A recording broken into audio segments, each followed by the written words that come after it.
Yes, indeed. It's getting close to Christmas, close to celebrations, and this whole month is about living in the light. And what a beautiful song about the light is already within us. It's already where we are.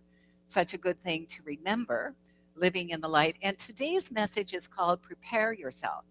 And I imagine that you are thinking, what on earth is she going to say? Because that's all I've been doing for months is preparing myself. I'm actually not talking about preparing for others. I'm not talking about the wrapping and the writing the cards and those kind of preparations. I'm talking about preparing yourself for a new birth, for a birth of a new consciousness within you, the Christ consciousness, the awakening of the real self, of the spiritual self. So that kind of preparedness is what I'm talking about. And how do we do that? And maybe you already are prepared. And if you're not, how could you be more prepared? So I'd like to begin with a story. A little boy had been taught that this season, the Christmas season, of course, it's Hanukkah coming up next week too, but the Christmas season was all about Jesus' birth. And so he, every week, wrote letters to Jesus. Dear Jesus, I've really tried to be a good boy, but it's so hard. And then, dear Jesus, well, I've really tried, but it's really hard. I can't really be a good boy all the time. This happened day after day after day, and he'd try. He would then get in trouble. He'd spend more time in the time out than he did in the time in, and he was getting very frustrated, kind of scared that he wasn't going to get anything for Christmas because he hadn't been a good boy. So Christmas Eve, he silently slipped down the stairs, tiptoed to the nativity scene that his mother had beside the Christmas tree, and he picked up a figure and he put it inside his pajamas, went upstairs, hid it in a sock drawer, and wrote his last letter. Dear Jesus, if you ever want to see your mother again.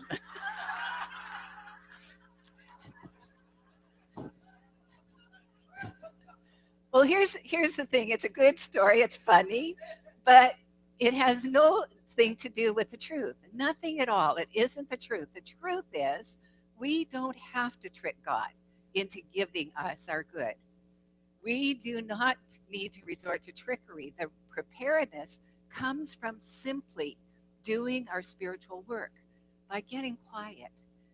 The some of you were in here for the meditation time, and I want to acknowledge that I got that meditation from Aiden, who was talking about it yesterday. And the meditation was simply to contemplate the idea that you are co-equal spiritually to anyone who ever has lived and anyone who ever will live. That's a huge idea. There was no one greater than you spiritually. There are people that may have more knowledge, may have more flow, but there's no one that is more spiritual than you are. And the way I can be so certain of that is because each of us has the same connection to source. Each one of us has complete connection. We're already as spiritual as we're ever going to be right now. We don't have to do anything. We don't have to. So part of the preparing isn't about a new something. It's about changing our minds. I've been reading along with our journal. I'm reading the journal we're going to use next year, and here's the hint. It's written by Raymond Charles Barker and Ernest Holmes, and it is called 365 Days of Richer Living, which is really great. And this is the quote from today, part of the quote. Ernest says, I am my only enemy. I am my only enemy. My wrong beliefs about life cause me to strain and struggle with my problems. I decide right now to let the effortless power of mind, with a capital, meaning that's the name for God, act through me and give me my freedom from struggle. Are you willing to prepare yourself that way? So the preparedness is to recognize that anything that's going on that's amiss within you or around you or in your relationships or your health or your finances comes only from a wrong idea, nothing else. There is no one out there that's keeping a scorecard. There is no one that can withhold your gifts from you, like the little boy. The only thing that can withhold from you is yourself, is your own unwillingness to be the magnificence that you are, who you are, who you are. I was also reading a story about a man who, it was in the days when a lot of farm work was done by hand, and see, he advertised for a hired hand. His farm was on the East Coast, on the Atlantic, and it was very hard to get farm hands then because no one wanted to work there. It was hard work, and because it could be so stormy on the East Coast, it was it would be even harder. So he was looking for someone, looking for a big, strong man, and this little short guy, thin man, came and said, he said, "Can you do the work?" And the man's answer was, "I sleep when the wind blows." Funny answer, isn't it? I sleep when the wind blows. So, but there had been no one else, so the farmer decided to hire this guy. And the the first big storm came up and it was blowing, and they could tell that the farmer went to his hired man, shook him awake, said, wake up, we've got to go and look after the things." The man said, "I'm not getting up, I sleep when the wind blows."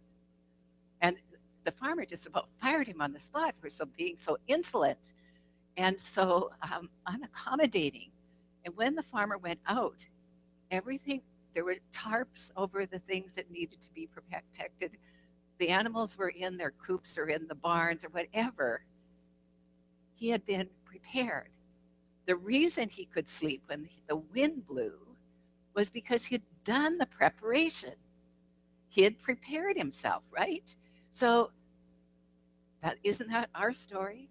When we do our spiritual, when we're aware of that mighty presence within us, God's presence within us, then we can let go of our worries, of our problems.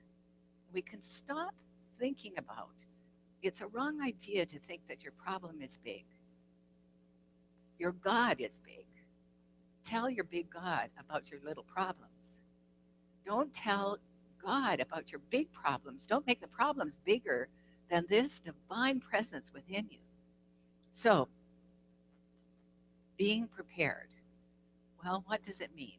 It means, first of all, that every day you do the best you can, and then you let that day go by. You just let it go. How many of you are burdened by things that happened last week, last month, last year, 10 years ago? You don't have to raise your hand. See, now is the day. This is the very day you can let that go. This is the very day that you can say, that's not spiritually mature of me to be living about something that happened in the past, in the recent past or in the distant past. Spiritual maturity means I'm prepared by living in the present moment, which means that I can't change the past, but I can change my perception of the past by thinking about it differently. I can change my perception of the past. I can accept what is. I can accept what is, moving passionately toward what I want without controlling it. When we control, you know what we're doing? We're saying, I don't trust the universe. I don't trust divine mind to bring this good to me. And so I'm going to make it happen. I'm going to make sure that every single detail is taken care of. And when we do that, what happens is the universe pushes back because now we've left no room for God to do its work through us. We're simply trying to make things happen. And have you ever noticed that the more you try to make things happen, the less you actually get done? Whereas when you clearly know what you want and just take the next step at a time, things seem to magically flow. That's because that's what life is. It's a flow. It's a it's an ocean of light, and it's your inheritance. It's your birthright. It's who you are. Yesterday, I invited anyone who wanted to come to go over the values assessment again with us, and some people had done that a month ago, and some people came yesterday or phoned in, and so they could hear the conversation. And it was really wasn't new information for me because I'd looked at it so much and I'd gone over it before with John De Palma, who did the survey for us. But it was great to be reminded. Um,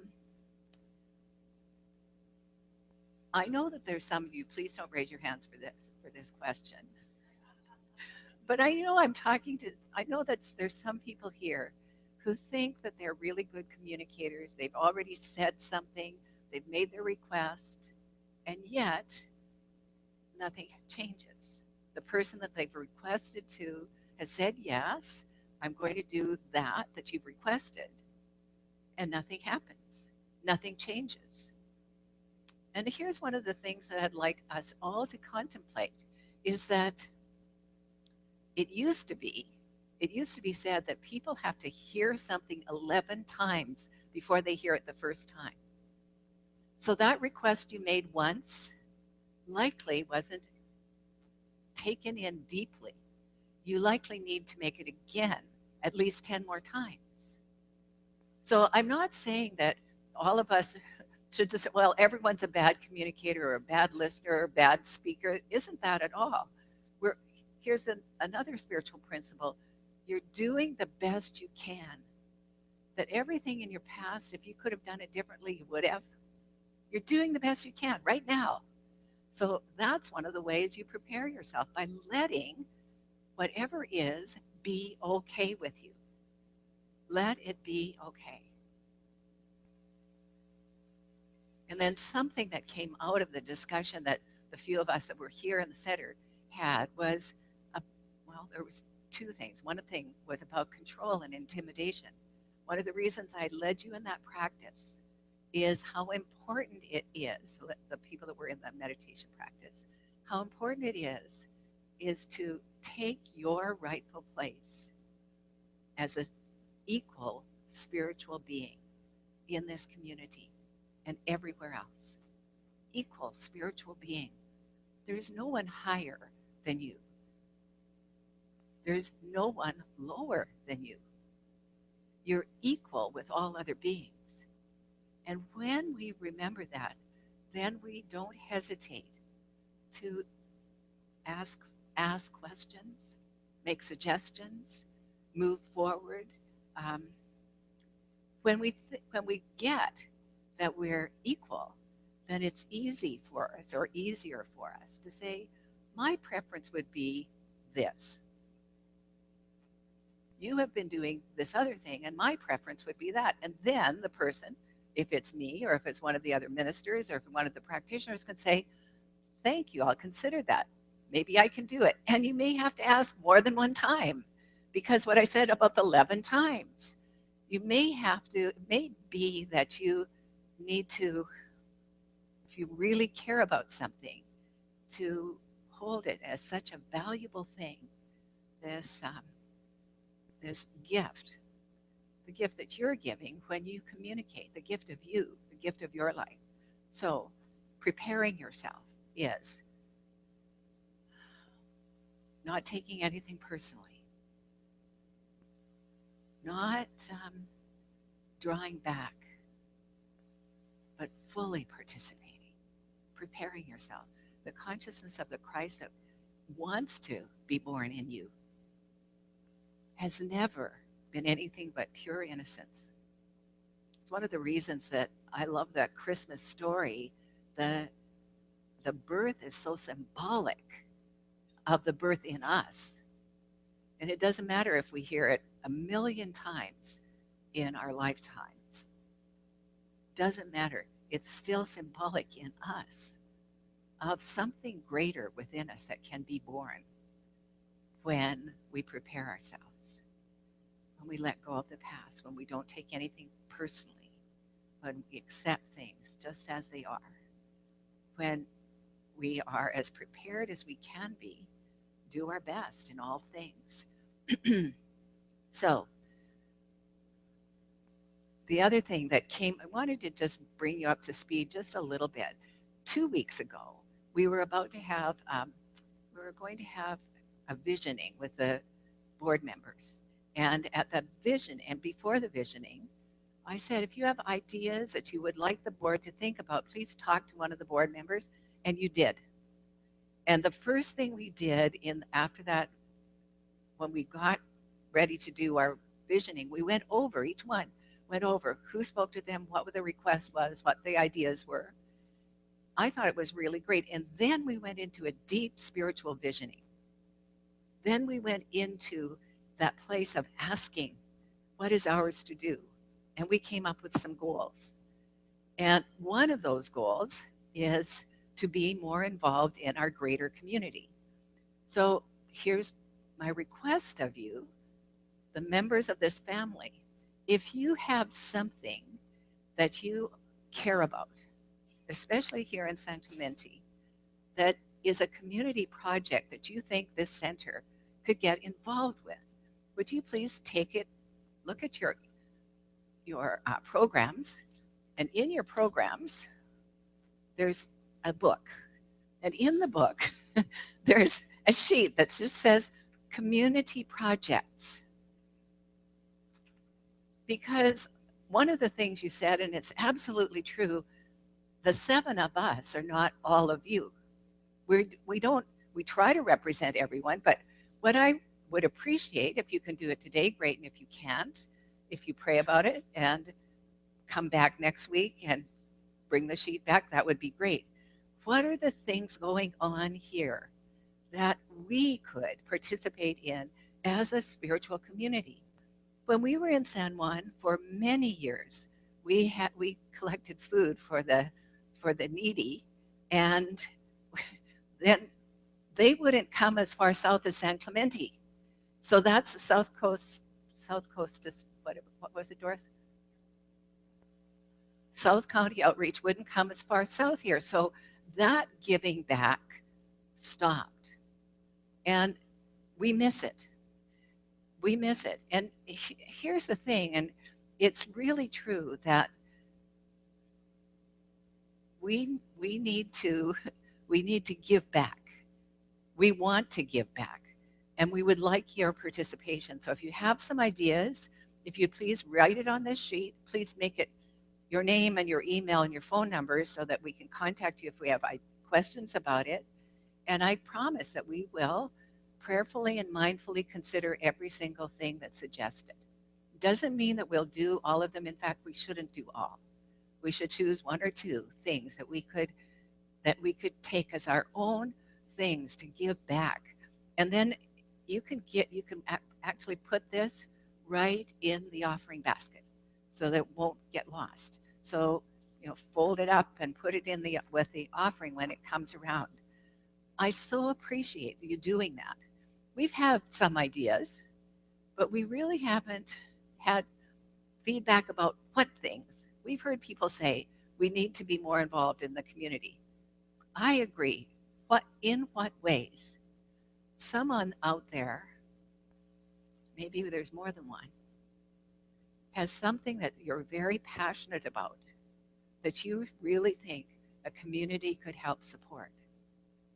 So please write it down and let us know. So that helps the board be prepared in another way as we move into 2015 with our vision about what we want the end of next year to look like. In our current journal this week on Prepare Yourself,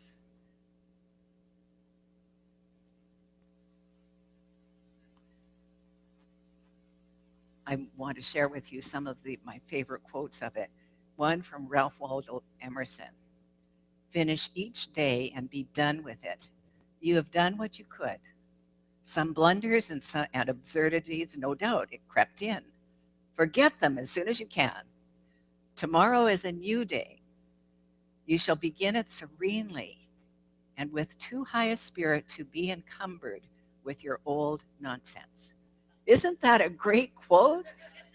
It's too high on spirit to be encumbered with your old nonsense, your old wrong ideas, your old carrying that dead horse that you should have got off of. Now you're dragging along. It's time to stop. Finish each day. And then Swami Vivekananda said, you have to grow from the inside out. None can teach you, none can make you spiritual. There is no other teacher but your own soul. Now, I am not saying don't go to classes. I think classes are great. I actually think in classes what happens is you get in touch with that inner self, with that spiritual sacred self. That is the Christ that is wanting to be born, that is wanting to be awakened. And I think that that you'll make the right choices. I know you will.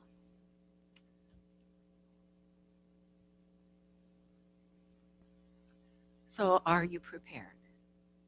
Are you prepared for this rebirth, this new birth, this born again? Have you opened your heart to let new ideas in and to let go? Have you decided to let go of yesterday and fully embrace today so that tomorrow unfolds in perfect harmony? Put your hand on your heart and just feel the heart beating. Your heart.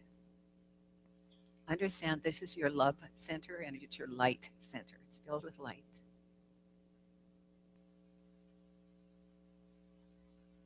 And now say after me, I prepare myself by doing the best I can, by letting go of yesterday, by not taking anything personally, and opening to the Christ. And so it is. Okay, and so it is. Complete, complete, complete. Thank you. Appreciate it. Well, that affirmation was almost a prayer, but it says I'm going to pray. So let's turn within.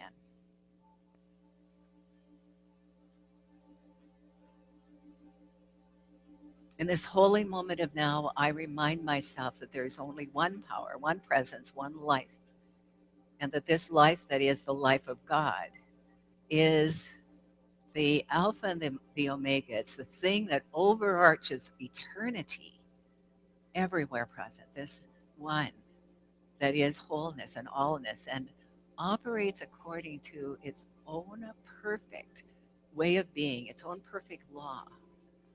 It is love, and it is wholeness.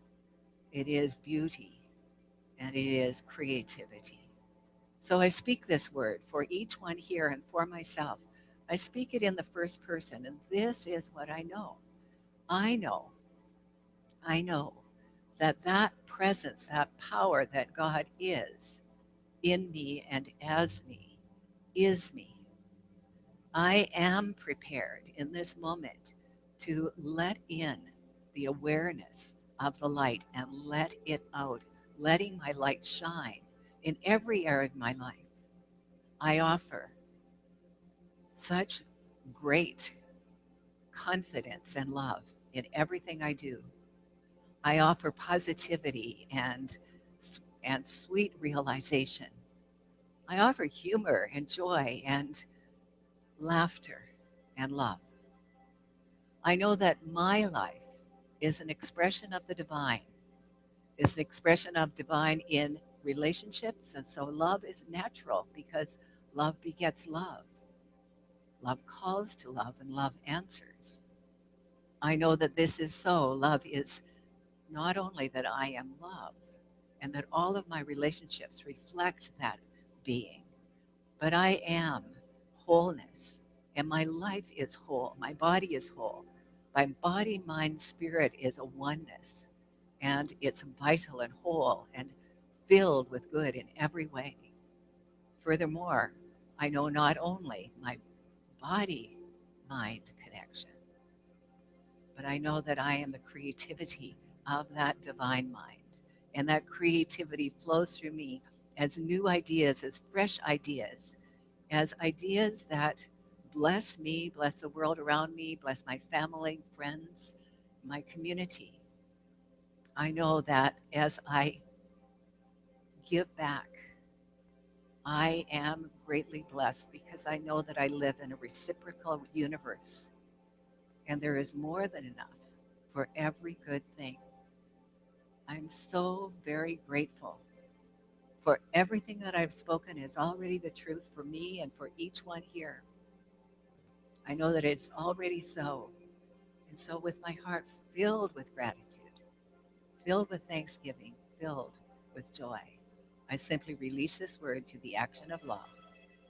I accept it. It's done. It's complete. And please join me in saying, and so it is.